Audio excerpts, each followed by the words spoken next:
राम राम जी, क्या हाल है सारे का रील इंडिया चैनल पर आप सारे साथियों स्वागत है भाई। आज आपके लिए 3 बड़ी अपडेट लेकर के आया हूं। तो अपडेट क्या कुछ रहने वाली है, अपडेट जानने के लिए वीडियो को शुरू से अंत तक जरूर देखिएगा और वीडियो को भी ज़्यादा से ज़्यादा साथियों तक शेयर जरूर कीजिएगा ताकि सभी साथियों को अपडेट मिल सके। और जो साथी भाई चैनल पर नया आता है तो चैनल को सब्सक्राइब जरूर कर ले, अपने साथियों से चैनल को सब्सक्राइब जरूर करवाए ताकि जो इसी तरह से आपको सरकारी नौकरी भर्तियों और सरकारी कर्मचारियों से जुड़ी अपडेट मिलती रहे। तो चलिए साथियों शुरू कर लेते हैं बिना टाइम वेस्ट के वीडियो। तो साथियों जैसा कि आप स्क्रीन पर देख पा रहे होंगे कि आखिरकार वही हुआ, 1.20 लाख अस्थायी कर्मचारियों की जॉब सुरक्षित का पत्र नहीं हुआ जारी। तो मुख्यमंत्री नायब सिंह सैनी की अध्यक्षता में मंत्रिमंडल ने 7/8/2024 को हरियाणा सरकार के विभागों, बोर्डों, निगमों और सरकारी अथॉरिटीज में कार्यरत लगभग 1.20 लाख यानी 1,20,000 अस्थायी कर्मचारियों को जॉब सिक्योरिटी करने के लिए अध्यादेश मंजूर किया था और इस अध्यादेश की अधिसूचना 14/8/2024 को जारी हुई थी। तो इस तरह के जो है कानून के तहत जो है हर उस अस्थायी कर्मचारी को जॉब सुरक्षित होने का पत्र जारी हो रहा था जिसकी अस्थायी नौकरी जो है 15/8/2024 को 5 साल या इससे ज़्यादा समय की हो चुकी थी, मगर 16/8/2024 को आदर्श चुनाव आचार संहिता लागू हो गई और अब मंत्रिमंडल के फैसले को 1 महीना पूरा होगा। किसी भी अस्थायी कर्मचारी को कोई जॉब सुरक्षित का पत्र नहीं मिला है।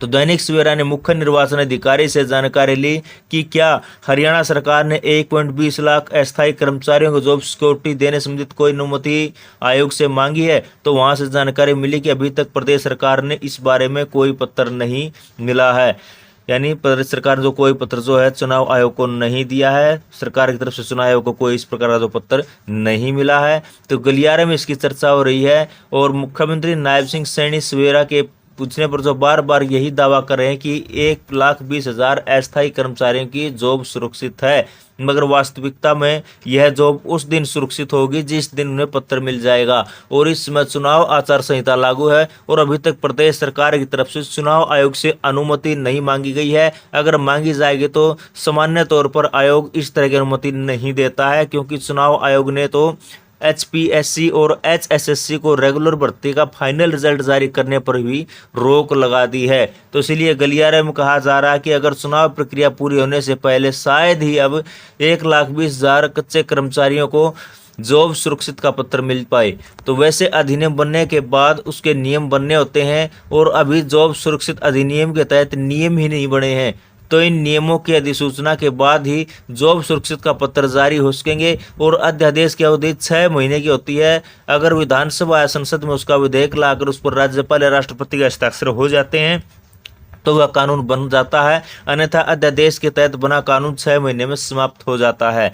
तो अब गलियारे में कहा जा रहा है कि अगर भाजपा सरकार तीसरी बार बन जाती है तो जॉब सिक्योरिटी अधिनियम लागू हो सकता है, और अगर दूसरे दल की सरकार बनी तो इस पर कानून पुनर्विचार करने या विधायक लाने या कोई जो है फैसला उस सरकार पर जो है निर्भर करेगा।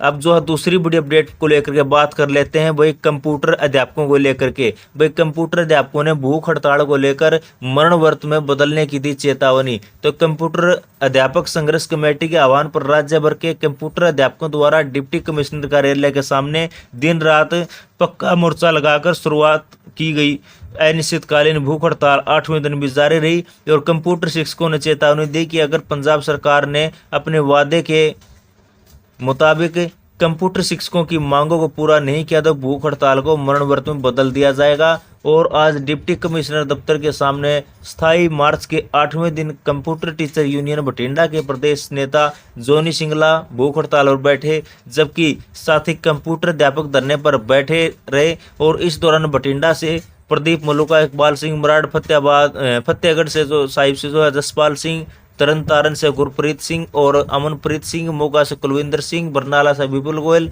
राजपुरा से बिंदु शर्मा, भवानीगढ़ से हरजिंदर सिंह, किरण सिंह मौजूद रहे। तो इस अवसर पर जो है नेताओं ने मांग की कि अगर वर्ष 2011 में प्राप्त नियमित आदेशों के अनुसार उनके सभी जायज अधिकार बहाल किए जाएं, छठे वेतन आयोग का लाभ दिया जाए और कर्मचारी की मृत्यु होने पर परिवार सदस्य को बिना शर्त शिक्षा विभाग में समाहित किया जाए। तो इस मौके पर जो है प्रीत कमल जोशी, सुनिंदर कौर, रुपिंदर कौर, अमरजीत कौर, बलजीत कौर, भवानीगढ़ आदि मौजूद रहे। ये जो दूसरी बड़ी अपडेट थी है वही कंप्यूटर अध्यापकों को लेकर के, ये पंजाब सरकार को लेकर के थी जहां पर आम आदमी की पार्टी की सरकार बनी हुई है और वहां भी जो लगातार जो कर्मचारी जो अपनी तरफ से जो अपनी मांगे मनवाने को लेकर के लगातार प्रयास कर रहे हैं और लगातार जो है धरने प्रदर्शन करने का जो है देने का काम कर रहे हैं। अब जो तीसरी बड़ी अपडेट की बात कर लेते हैं वो भी हरियाणा से है और पहले बड़ी अपडेट जो हरियाणा से थी वो आपको दिखा देते हैं भाई। जैसे कि आप स्क्रीन पर देख पा रहे हैं कि 9 से 11 तक काली पट्टी बांधकर विरोध जताएंगे हरियाणा के कर्मचारी, पुरानी पेंशन बहाली की मांग। ओपीएस तिरंगा मार्च की परमिशन रद्द करने से नाराज संघर्ष समिति का ऐलान।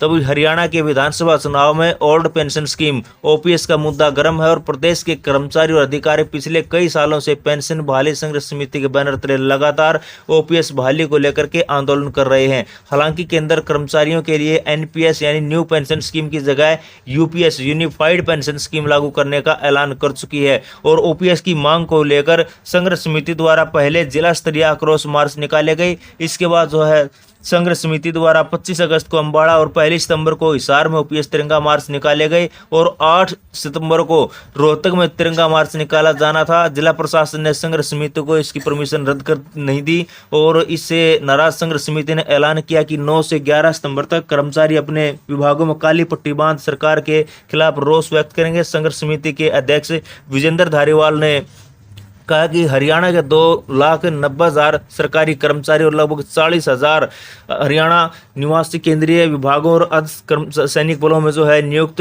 कर्मचारी जिन पर नई पेंशन योजना एनपीएस लागू की गई ओपीएस बहाली की मांग कर रहे हैं। तो उन्होंने कहा कि एक कर्मचारी के परिवार में औसतन 5 मतदाताओं के हिसाब से कुल वोटरों की संख्या 15 लाख से ज्यादा बनती है। तो इस प्रकार प्रत्येक विधानसभा अनुसार कर्मचारियों का 15,000 से ज्यादा वोट कर्मचारियों के हैं और विधानसभा चुनाव में हार जीत के परिणाम को तय करेंगे। तो उन्होंने लोकसभा चुनाव के बाद से लगातार ओपीएस का आंदोलन जारी है और इसी कड़ी में जो है 1 सितंबर को हिसार 15,000 से अधिक कर्मचारियों जो तिरंगा मार्च में भाग लिया था भाई और 8 सितंबर को रोहतक में मंडल स्तरीय मार्च निकाला जाना था और 8 सितंबर को जो है रोहतक में मंडल स्तरीय मार्च निकाला जाना था और उसकी एक दिन पूर्व अनुमति रद्द कर दिया गया। पेंशन बहाली संघर्ष समिति द्वारा जून 2023 में 2 जून से नांगल चौधरी से साइकिल यात्रा शुरू कर सभी जिलों से होते हुए 23 जून को पंचकुला में राज्यपाल के नाम ज्ञापन दे यात्रा का समापन किया गया। भाई जो जैसा कि आपको पता है कि चुनाव का दौर जारी है और चुनाव में इस तरह से जो है कर्मचारियों की अनदेखी की जा रही है, चाहे पंजाब सरकार को लेकर के बात हो, पंजाब में कर्मचारियों की अनदेखी की जा रही है, वहीं हरियाणा में जो भाजपा सरकार द्वारा कर्मचारी अनदेखी की जा रही है। तो ये जो कर्मचारी को अनदेखी जो है वर्तमान जो राज्य सरकारें हैं उनको भी महंगी पड़ सकती हैं और उनको जो है इसका विधानसभा चुनाव में खामियाजा भुगतना पड़ सकता है। तो ये जो बड़ी अपडेट थी कर्मचारियों लेकर के। वीडियो अगर आपको पसंद आई तो वीडियो को लाइक करें, कमेंट करें और वीडियो को ज़्यादा से ज़्यादा साथियों तक शेयर जरूर कर दें। तो फिर मिलते हैं एक नई लेटेस्ट अपडेट के साथ। इसी के साथ जय हिंद, जय भारत।